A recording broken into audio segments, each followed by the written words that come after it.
probably at my orientation. So I'm a medical assistant at the University of Utah in the orthopedic center. So what I do is when all the athletes get hurt, I'm at the end process of putting them back together. So.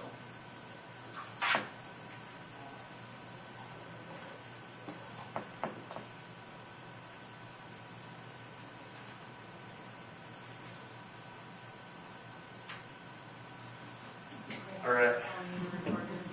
I'm recording. Yeah, it's good. So my name's Nick, and this is a question, a lot of people have controversy about. Just some feedback right off the bat. Raise your hand if you think popping your knuckles causes arthritis. Anybody? Okay. You got two. I thought a little bit more, but so it's pretty big controversy. So I talked to Dr. Hutchinson. He's one of the hand guys, and did a little bit of research, and was pretty interested in what I found out. So, and it turns out, no, it doesn't. So right off the back, I'll spoil that for you guys. And I'm just going to kind of basically begin with some basic anatomy. So, you got your carpals, you got your metacarpals, phalanges, the fingers, and then two of them I'm going to focus about is your dip joint and your hip joint. So that's your distal interphalangeal, and that's your proximal interphalangeal. And so those are two of the joints that, a lot of people think, oh, those are going to get swollen, those are going to get big, crack your knuckles for a couple of years, you're going to notice it. Well, I did a little bit of research, and that's not necessarily the case. So just a general overview. I already answered the first one, it doesn't. What is arthritis? That might help clear things up. Why people actually crack their knuckles? There's actually been a couple studies done on that. And then, what is the sound? It's not your bones breaking together. What is it? And is it bad for you? And then, what are some possible issues related to, excuse me, popping your knuckles? Sorry about that. I'm kind of recovering from the cold. So first of all, arthritis, it's painful inflammation, swelling of joints. So, and how does that happen? You can kind of see.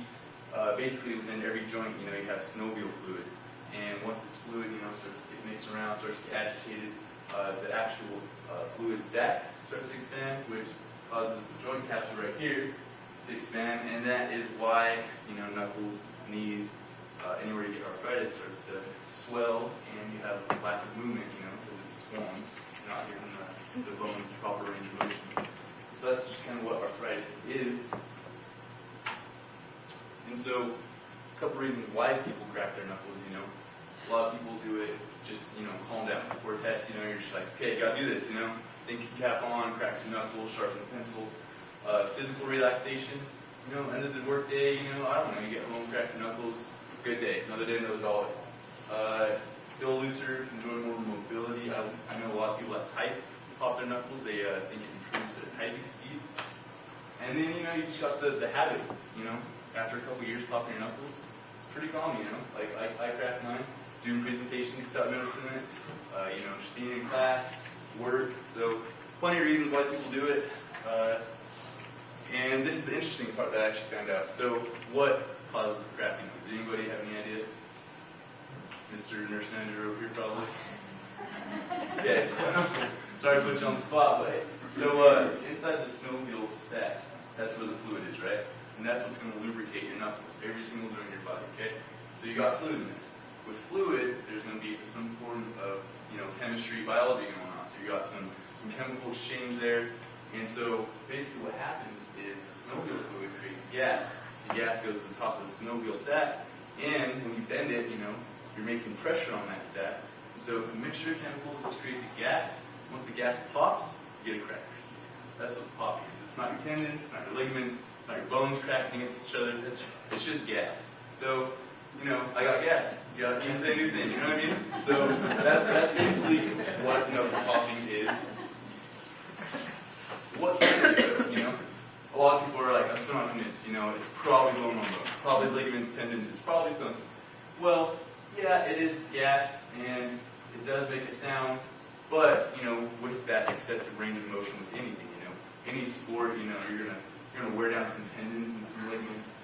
And so there's been some research saying that popping your knuckles, it'll stretch out the tendons, loosen your elasticity, and eventually loosen grip strength, or actually injure a ligament. It was pretty hard to find some substantial evidence against that, but it was there, so I put it. And so, it doesn't. So those those two of you maybe, like I'm going to say maybe I didn't. It's a pretty controversial subject most of the time. Just, again, your dips and your pitch right here. And that's, where you're going to be popping out most of the time. And then, potential health risks. Personally, me, I didn't go for it. If you're training for something, a sport or something, you need to crack your knuckles to win that race. Go for it. Taking the test, you need to calm down. You don't quite understand that long division problem that we have calculators for these days. Go ahead and pop your knuckles, relax, take a second. You're not going to hurt yourself. So I'm Nick Wright, and that's my presentation.